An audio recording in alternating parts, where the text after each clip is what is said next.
Ok, pues hemos iniciado ya la grabación. Vamos a dar inicio a nuestra clase. Sean todos bienvenidos. Estamos iniciando con Iglesia Medieval y hablábamos la semana pasada acerca de toda esta caída de Roma. Espérenme, no me ven. Ahí ya, ¿verdad? Ok. Toda esta caída de Roma, decíamos, con lo cual había concluido el periodo de Iglesia imperial y entramos a Iglesia medieval. ¿Alguien recuerda las fechas de Iglesia medieval? Del año 476 a 1453. A 1453. Muy bien, gracias. Entonces, inicia con la caída de Roma y culmina con la caída de Constantinopla. Entonces, ¿cuándo es la caída de Constantinopla? En el año 1453. ¿Sí? Recuerden, siempre va a dar inicio y término con un gran evento. Caída de Roma, caída de Constantinopla.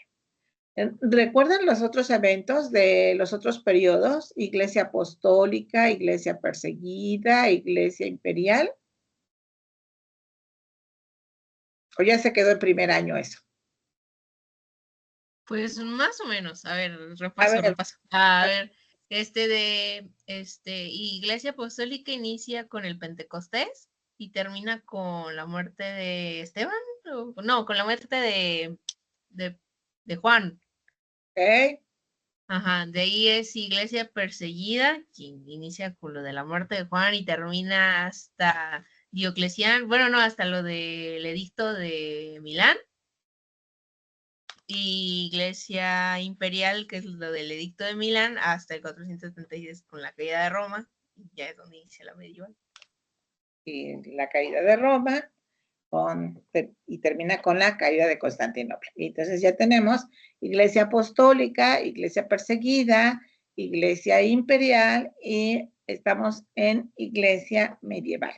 Y decíamos, este periodo lo vamos a ver por temas, ¿sí? Vamos a ir y venir en las fechas. Vamos a dar inicio con el desarrollo del poder papal.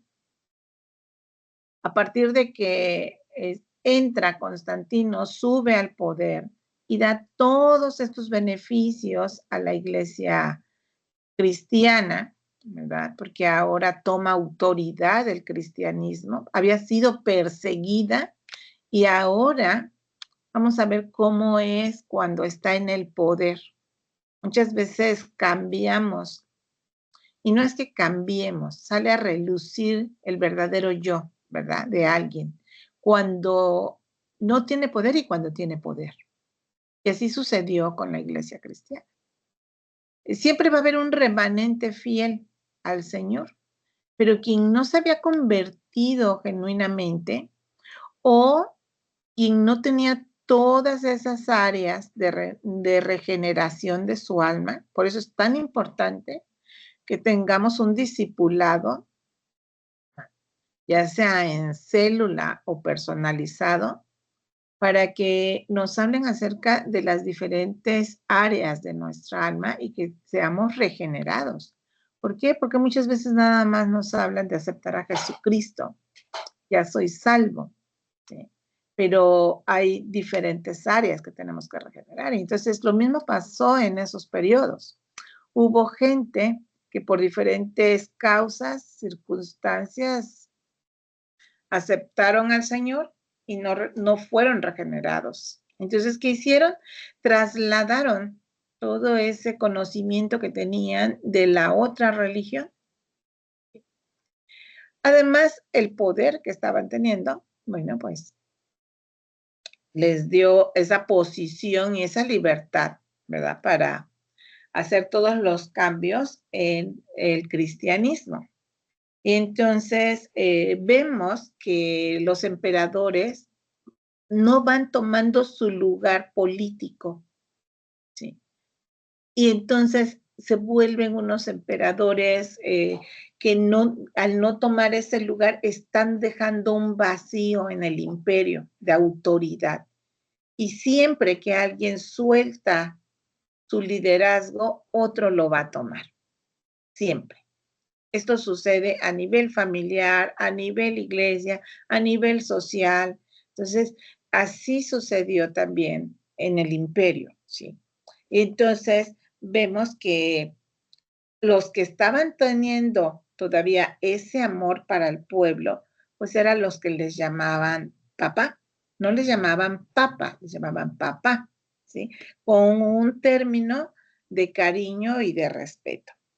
Entonces estamos en el año 452, un poquito antes de la caída de Roma, ¿sí? Vemos que las tribus bárbaras ya iban acercándose para conquistar Roma. Y cuando los emperadores no están haciendo nada para detener la situación, bueno, los que estaban al frente del liderazgo del cristianismo, porque recuerden que ahora era la religión oficial, el cristianismo, entonces empiezan a tomar ese lugar, no porque quisieran arrebatarle el lugar al imperio, sino porque estaba vacío ese lugar. Entonces surge León el Grande. León I el Grande. Estaba al frente en Roma y llegan a las orillas los mongoles. Entonces llega un personaje conocido como Atila, invaden Italia y el emperador no hace nada. Entonces, León I va y se enfrenta a Atila. Atila era conocido como el azote de Dios. Nadie lo detenía. Todas las tribus venían huyendo de él también. Entonces, cuando llega a Italia, imagínense el terror que causó. León el Grande va y habla, se enfrenta con él y logra que se retiren. ¿Qué fue lo que hablaron? No lo sabemos, ¿verdad? Pero llegó a acuerdos y estableció la paz en ese momento. Entonces, imagínense, sin proponérselo, sin tener una doble intención, pues él empezó a ganarse el respeto y la admiración de toda la gente, ¿sí? En el año 476 fue cuando viene la caída de Roma. Entonces, el emperador tiene todavía menos funciones. Siguen llegando otras tribus a querer invadir toda la parte itálica, sobre todo de Roma. Y se enfrenta ahora otro personaje, ¿verdad? Ahora con Totila. Ahora un papa llamado Pelagio II es el que va y se enfrenta a Totila. Totila era de los ostrogodos. Ya habíamos visto el año pasado que los godos, a medida de que iban separándose, iban cambiando sus nombres, ¿no? Godos, ostrogodos, visigodos, érulos. Entonces, se enfrenta a este grupo de los ostrogodos. Quien estaba al frente de ellos era Totila. Y nuevamente acepta. Aquí lo que logra negociar es de que se respeten las vidas con honor de los vencidos. ¿Sí? Y entonces sí invade, pero con cierto respeto. Esto es en el año 579. Llega el año 590. Ahora va a surgir otro papa u otro papá, ¿verdad? Otro obispo de la iglesia. Todavía no era el papado como lo conocemos actualmente, no existía, ¿sí?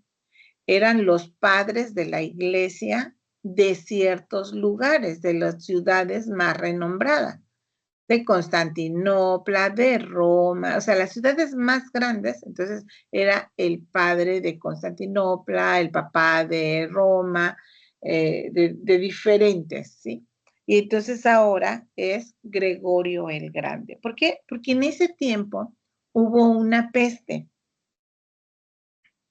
En esa peste, la gente antes de morir tenía muchas alucinaciones y era cuando decían que veían dragones en medio de esas alucinaciones. Y así como en este periodo nos tocó a nosotros, ¿verdad? Una pandemia, en ese momento también fue con el de la peste.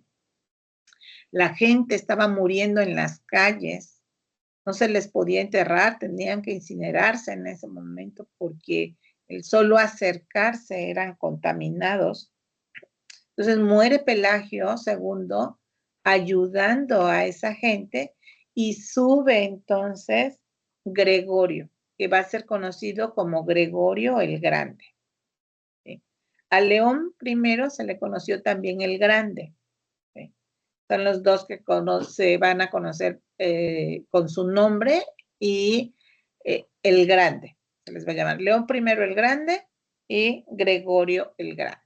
León I fue el primero que se enfrentó con las tribus bárbaras, logrando negociaciones, y Gregorio el Grande, vamos a ver todo lo que hizo. 590. Se enfrenta a la peste, a ayudar a toda esta gente, pero no tan solo va a enterrarlos o a incinerarlos, porque eran muchísimos los que estaban muriendo, sabiendo que podía él también contaminarse como se había contaminado su antecesor Pelagio II. Aquí él no se detiene nada más en esto, de enterrarlos, sino que también distribuye alimentos a los necesitados. Él empieza a distribuir alimentos. Empieza después a negociar también con el enemigo, con las tribus que están llegando. Reconstruye un acueducto. Y él dice que el patrimonio, conocido como patrimonio de San Pedro, se tiene que poner al servicio del necesitado. Entonces, con ese patrimonio es que él establece toda la ayuda de alimentos, ¿sí? Y del acueducto, de reconstruir esos acueductos, pues para toda la higiene que se necesitaba, ¿no? Toda la distribución del agua. Pone las tierras y recursos a disposición de esta gente.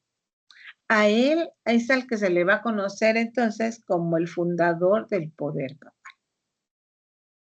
Cuando nos remontemos en la historia del papado, vamos a llegar como el fundador del poder papal a Gregorio el Grande, ¿sí? En el año 590, ¿sí, Gaby? Ya lo repitió, es fundador del papado, ¿no? Gregorio II. Gregorio el Grande. Pelagio II era su antecesor. Entonces, el poder papal surge como tal en el año 590, ¿sí? La Iglesia Católica va a decir que se remonta a Jesucristo. Pero si nosotros observamos todo cómo va a estar constituida Iglesia Católica ahorita a través de estos concilios que vamos a ir viendo, va a haber 21 concilios ecuménicos o católicos, donde ya vimos los primeros, ¿verdad? Que fue el primero, el de Concilio de Nicea, entra dentro de estos concilios ecuménicos, aunque todavía no existe en el año 325 Iglesia Católica, pero van a tomar a partir de ahí, ¿sí? ¿Cuál es el concilio que va a quedar fuera entonces para Iglesia Católica? ¿Alguien recuerda otro concilio anterior al 325? Y que no va a ser tomado en cuenta para la Iglesia Católica, pero sí para el cristianismo. ¿El de Jerusalén? El de Jerusalén, en el año 50. ¿Sí? Entonces, ese concilio va a ser tomado en cuenta para la Iglesia cristiana, pero para los de la Iglesia Católica va a ser el primero en el año 325. Son 21 concilios. Y el primero es el de Concilio de Nicea, después el Concilio de Constantinopla, luego el Concilio de Cartago, y así sucesivamente. ¿Sí? Así van a ir estableciendo toda la constitución de la Iglesia Católica. Entonces, Gregorio el Grande va a ser considerado como el fundador del poder papal. Perdón, no es que él haya dicho, a partir de hoy surge Iglesia Católica Apostólica y Romana. Esa fecha históricamente no la vamos a tener. Es un progreso que se va a ir dando, ¿sí? De acuerdo a todo lo que se va implementando. Entonces, pero a partir de él es que se establecen todas estas bases. Por eso es que se le considera como el fundador del poder papal, porque aquí es donde hay un gran cambio. ¿Qué situaciones fue la que se establecieron a partir de él? Bueno, decíamos, él dijo que el patrimonio de San Pedro iba a ser utilizado para ponerse al servicio del necesitado. Ni hizo todo bien, ni hizo todo mal, pero hizo muchísimas cosas buenas, por favor. Después prohíbe los lujos excesivos.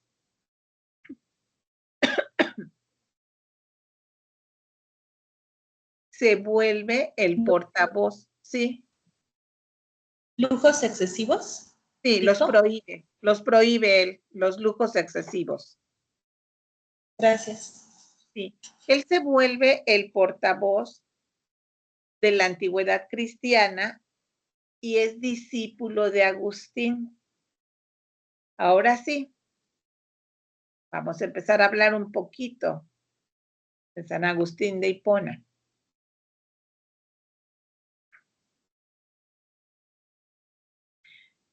Él lee los escritos de Agustín, pero tuerce la esencia de algunos de ellos. Y entonces, a partir de Gregorio, se desarrolla la doctrina del purgatorio. ¿Por qué? Porque ¿qué decía Agustín acerca de la salvación, del pecado, verdad?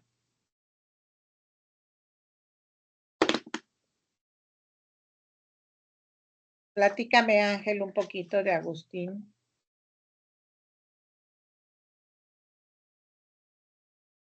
¿Sabes algo de él?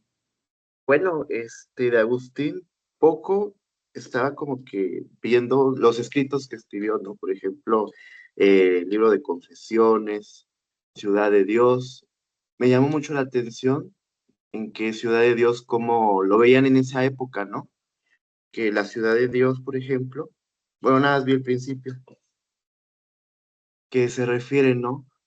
La ciudad terrenal y la ciudad de Dios, que la ciudad terrenal, pues es ahora sí que el hombre, ¿no? El egoísmo, que busca, ahora sí que los placeres del mundo, y que la ciudad de Dios, pues ahora sí que es, está, ¿cómo lo decía? Todas las razas, ¿no? Algo espiritual. Entonces, veo que Agustín de Hipona, pues se le llama, creo que el Papa, los papas le han dicho que es el doctor de la iglesia. Entonces, sí me llama un poco la atención este personaje porque, bueno, ahora sí que cuando oyen San Agustín de Hipona o esos términos, ahora sí que uno piensa en el catolicismo, ¿no? Pero ya analizando sus escritos, pues por ejemplo, el Martín Lutero era agustino, ahora sí que igual la Reforma volvió a los escritos de Agustín. Por ejemplo, también nos decía el hermano, ¿no? el teólogo, que, por ejemplo, acerca de la predestinación, ¿no? Que Calvino interpreta a Agustín y Agustín a Pablo. Así es, así es. Entonces, ¿qué es lo que nos va haciendo ver que a veces hay una mala interpretación de lo que escribió alguien? ¿Sí? Y le añade o le tuerce.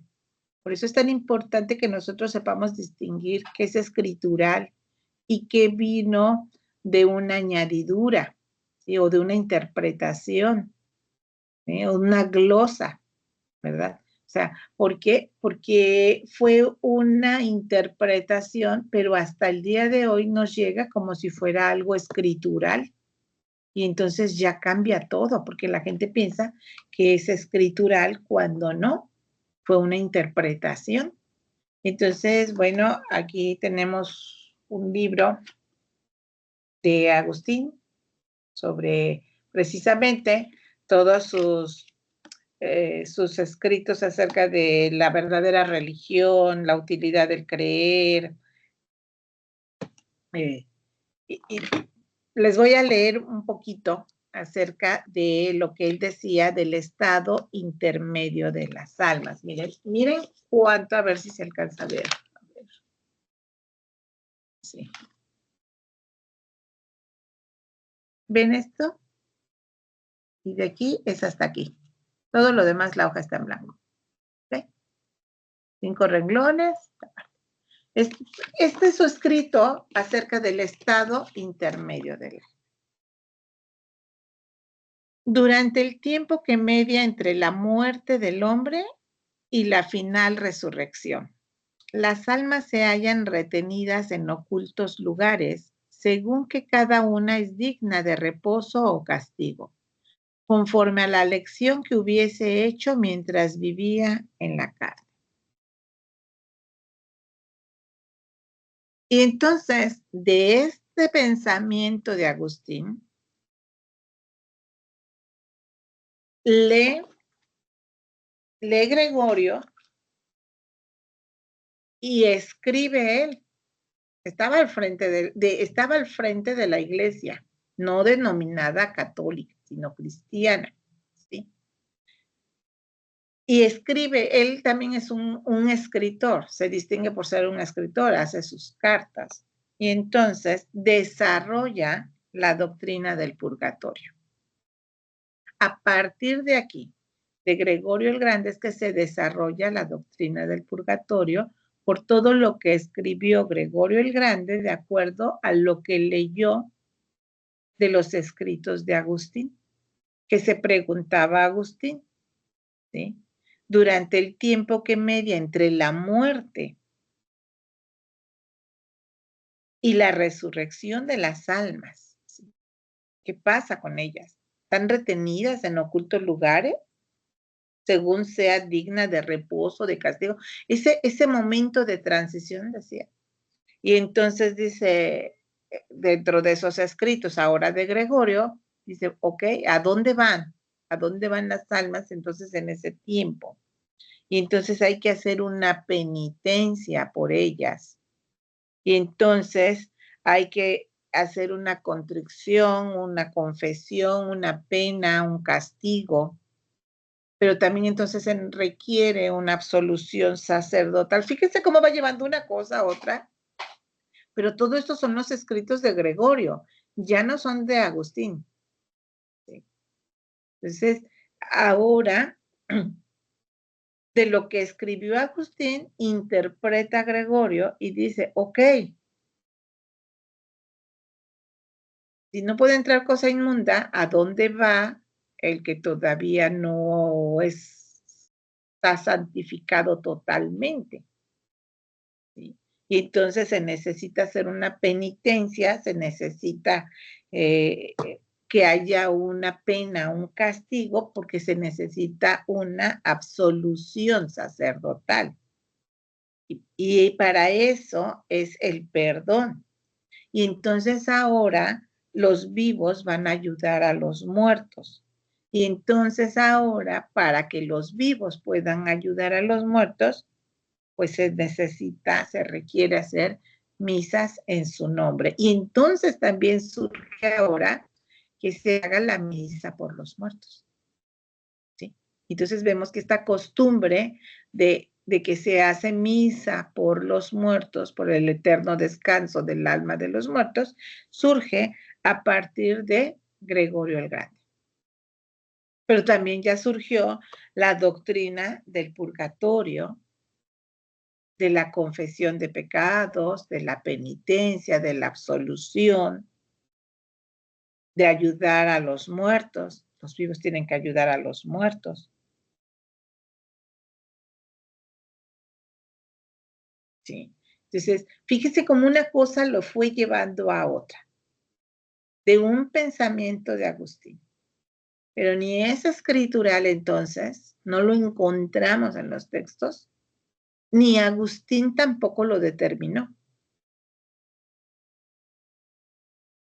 Pero ¿cómo se desarrolló? ¿Sí? ¿Algún comentario hasta aquí? Sí, Reni. Más o menos son como dos dudas. Mencionaba aquí de la misa por los muertos, entonces ya se le conocía como misa en ese entonces, o cuándo surge ese concepto de, o sea, como la palabra como tal, porque no sé si Todo ya se era fue de... desarrollando, todo se fue desarrollando. O sea, en la Iglesia Católica, aparte de los dogmatismos que ya entran como dogmas, valga el pleonasmo de la palabra, todo lo demás se fue desarrollando como tal, ¿no? Así como no vamos a tener una fecha exacta del surgimiento de Iglesia Católica Apostólica Romana. ¿Sí? Como tampoco para algunos va a ser el primer papa, dicen San Pedro, ¿no? O sea, entonces, o sea, dependiendo de los historiadores y todo eso, pero todo eso fue desarrollado paulatinamente. ¿Sí? Ok, y otra cosa, bueno, me quedó ahí como la duda de acerca de los primeros como papás, que de León I el Grande y de Pelagio, que se enfrentaban a los bárbaros.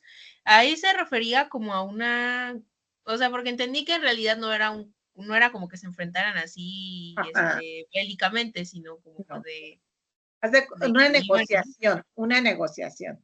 O sea, como ellos no eran guerreros, ellos salían como líderes de la iglesia a negociar con los líderes de las tribus bárbaras.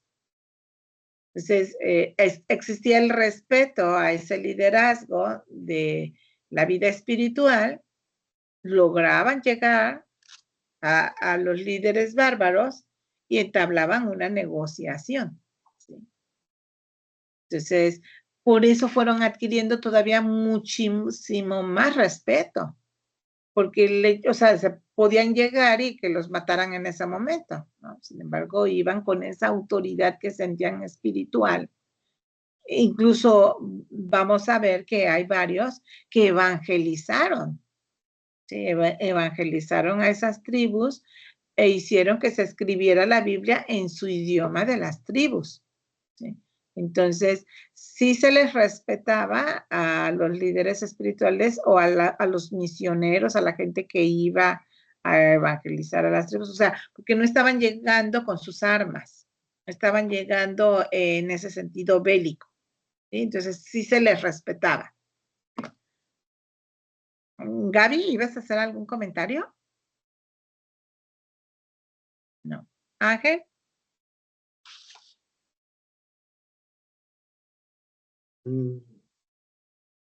Pues ahora sí, no, todo claro. Ok. También otro de los apoyos que hizo Gregorio el Grande fue en cuanto a los monasterios. Entonces, a él se le conoce como el fundador de los monasterios. Recuerden que habíamos hablado, ¿verdad? De ya monjes que se retiraban, personas que se retiraban al campo y decíamos son las bases para el monacato, desde un Antonio, ¿verdad? Y entonces ellos iban estableciendo esas bases. Pero aquí, a partir de Gregorio, él ya funda monasterios, siguiendo la regla de los benedictinos. Y él está a favor del celibato. Pero entonces aquí nosotros podemos ver que lo que para Agustín fue una suposición, para Gregorio lo escribió como una certeza. ¿Cómo ofrecerle a Dios una satisfacción para esos pecados cometidos?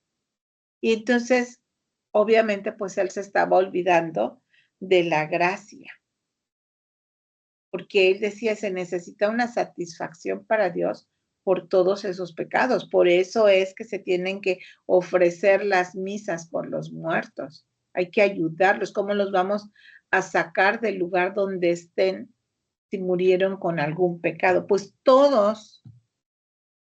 Lo que pasa es que socialmente nada más establecen algunos como pecados. Si nos vamos a la palabra literal de fallar al blanco, errar al blanco, todos. Entonces él estaba olvidando la gracia.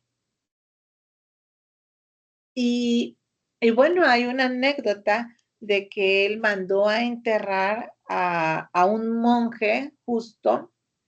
Era justo en la mayoría de las áreas, pero descubrió que en cuanto a las monedas, en cuanto al oro, pues tenía cierta ambición. Y entonces, como castigo, fue enterrado en estiércol junto a sus monedas de oro, ¿no?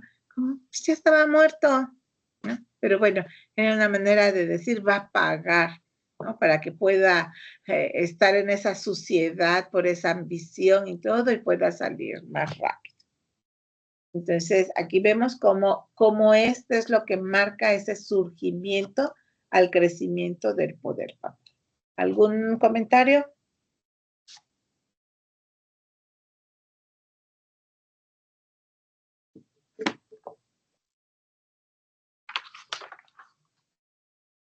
Pues tal vez es impresionante, ¿no? Como todos los intentos desesperados que tiene el hombre en general, porque lo vemos también como en otras pues religiones, ¿no? También que y creencias religiosas que como que hacen de todo con tal de como quitarse eso que saben que está mal, ¿no? Y que hasta cierto punto como que todos tenían o tienen hasta y tendrán esa como conciencia, ¿no? De que algo anda mal con uno y que tienen que cambiarlo, ¿no? Pero como hace de todo, ¿no? O sea, y El ser humano sí. voy a estar con buenas intenciones, pero pues eso no quita que termine pues mal, ¿no? O sea. Aquí, por ejemplo, vemos que Gregorio tenía muy buenas intenciones, ¿sí? El problema es a la hora que se dedicó a escribir todos esos pensamientos, porque miren, ayudó a los necesitados, puso el dinero de la iglesia a servicio de los necesitados, daba el alimento, reconstruía, no le daba temor ir y meterse con la gente que tenía peste, aún a riesgo de contaminarse, viendo que su antecesor había sido contaminado y muerto. No le daba miedo enfrentarse, igual a las tribus bárbaras, ¿sí? Pero, pues escribía, ¿no? Lo que él creía.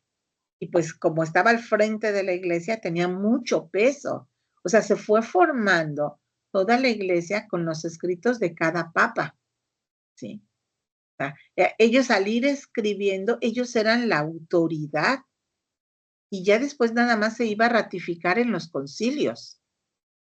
Pero ellos estaban escribiendo, ellos estaban formando las bases, o sea, cada papa iba diciendo lo que se iba a ir haciendo y como ellos lo creían. Entonces él viene y ahí le llama la atención qué pasa con la gente cuando muere y que tiene algún pecado a su vista de él, ¿verdad? Porque repito, entonces todos, ¿no? Entonces, ¿qué pasa con él? Dice, bueno, pues entonces tiene que estar en algún lugar que no es ni el infierno ni el cielo. No puede entrar, si es salvo, no se va a ir al infierno, pero, porque aceptó a Jesucristo, pero no entrará cosa inmunda al cielo. Entonces tiene que haber un estado intermedio, el limbo, ¿no? Entonces viene el purgatorio, en ese estado intermedio, que no se está yendo al infierno porque se aceptó a Jesucristo, pero no puede entrar al cielo porque no entra cosa inmunda. Entonces tiene que pasar por un tiempo de purificación, según su explicación lógica, ¿sí? Y entonces dice, bueno, ok, ese lugar es el purgatorio, está purgando su pecado, ¿sí? Ok, va entonces a ser ayudado, ¿sí? Hay que orar para que rápido esas almas del purgatorio salgan, ¿sí? Y de aquí es de donde va a surgir toda esta situación, ya después, ¿verdad? De que, ¿cómo se va a sacar a la gente del purgatorio? ¿Qué tenían que hacer? Que por eso brinca Martín Lutero. ¿Alguien ha escuchado? Las indulgencias, ¿no? Exacto, las indulgencias. Entonces, ahorita vamos a ayudarles, ¿sí? O sea, ahorita es descubrir dónde están, qué pasó con esas almas, ¿sí? Ok, tienen que pagar, tienen que purificarse. Salen, como ya aceptaron a Jesucristo, ya nada más son purificadas, ahora suben al cielo. Pero de acuerdo a su pecado es el tiempo que van a estar ahí, ¿sí? Entonces, si tienen una serie de pecados, pues ahí se quedan una serie de años. Y si son muy fuertes, pues ya se quedaron por una eternidad. Entonces, ayúdenle, vamos los vivos, vamos a orar porque ellos salgan rápido. Entonces, bueno, pues hay que hacer misas a favor de ellos. Pero pues ya después vamos a ver que se necesita mucho dinero, ¿sí? Entonces, pues hay que aportar, ¿sí? Y entonces viene ahora el pago de esas indulgencias para ayudar a sacar a tu tía, a tu abuelita, al hijo, al marido, al vecino, a quien hayas conocido, ¿no? Y entonces, bueno, son las indulgencias. Y vamos a ver todo este recorrido acerca de las indulgencias hasta que lleguemos a la parte de la reforma. Por eso surge Martín Lutero, ¿sí? Pero viene de acá, viene de acá. Y Gregorio viene de Agustín, de un pensamiento de Agustín. Y entonces así es como se va estableciendo el poder papal. ¿Algún comentario?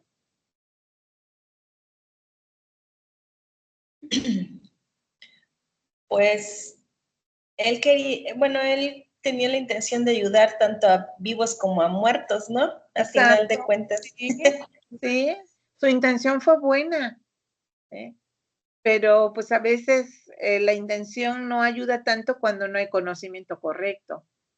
Entonces es muy importante tener un conocimiento correcto, ¿sí? Porque la intención puede ser muy buena, pero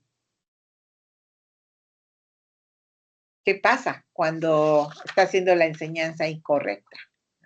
Y entonces se le olvidó la gracia. Entonces metió al purgatorio a todo el que pudo. Y bueno, creo que ya se llenó el purgatorio el día de hoy, ¿verdad? Entonces, pues chicos, hasta el día de hoy nos quedamos aquí. Nos vemos la próxima semana. Y cualquier duda, cualquier comentario, nos vemos por WhatsApp. Dios les bendiga. Investiga cómo pueden hacerse. Dios les bendiga. Bendiciones. Bendiciones. Bye.